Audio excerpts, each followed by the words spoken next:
Hello, I'm Kevin Berger. Where leadership grows is the motto of YouthFarm, a program where food is the conduit to building lasting relationships by honoring and building on farm traditions. Having started in 1995 in the Lindale area of South Minneapolis, YouthFarm has grown to serving 5 neighborhoods in Minneapolis and St. Paul. Gunnar Leiden is the executive director of YouthFarm, and he joins us for this edition of Newsmakers. Thanks for joining us today. Thanks for having me. Tell me about the work you do at YouthFarm. Well, YouthFarm, we have a mission that's really very simple. We farm to grow. And we look at 3 different main things that we do. So we farm to grow food, very simply, you hear it in our name. Last year we grew over 12,000 pounds of food, worked in 5 different neighborhoods in the Twin Cities and distributing that food through our programs, home to the families and different markets in the neighborhoods. And we farm to impact community. So we really see food as a conduit to have a positive impact in the neighborhoods we work in. We community events, through our programs, our free programs that we do.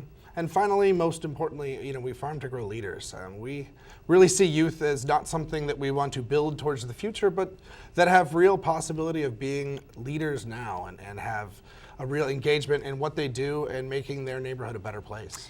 Well, it's been such a long winter. Yes, this spring coming. Yeah. I would think that people would be pretty excited about being involved in gardening and digging in the dirt. Who are going to be the people who will be participating this summer? Yeah, well, we work with youth 9 to 24. A majority of them are 9 to 13. So they're youth that live or go to school in these 5 neighborhoods in South Minneapolis, Lindale and Powderhorn, Hawthorne and North Minneapolis, and Frogtown and the west side of St. Paul. So they're youth that are engaged, youth that want to be outside, youth that want to have fun and be engaged and do great activities around and be with their friends around food. Now, those neighborhoods that you mentioned, I don't see these big, huge farms in those neighborhoods. No. Where's this work going on? So our model really relies on a whole host of community partnerships. So we work with churches, schools, public housing agencies, and private landowners to provide things as small as 1/8 of an acre or up to a half acre, where we can really take stewardship of that land and really create a space that grows food, is a central point in the community. So wherever we can find that land, we try and engage those youth in that land. It seems like just in general, our relationship to food and wanting to know where it came from and how it got to us, that's really changing. And the idea that food, a more local, may be preferable in some ways. I suspect that your young participants will continue to eat throughout their lives. Do you think that this will change them fundamentally as they mature? I think it definitely does. We've seen that now. We're going into our 20th year now.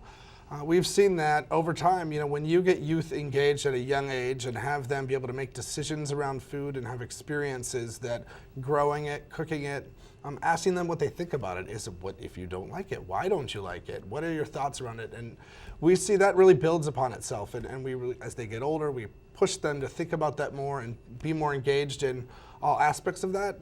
And those are youth that then really they come to love food. I mean, they really are engaged that way. Well, there is this idea that kids hate vegetables.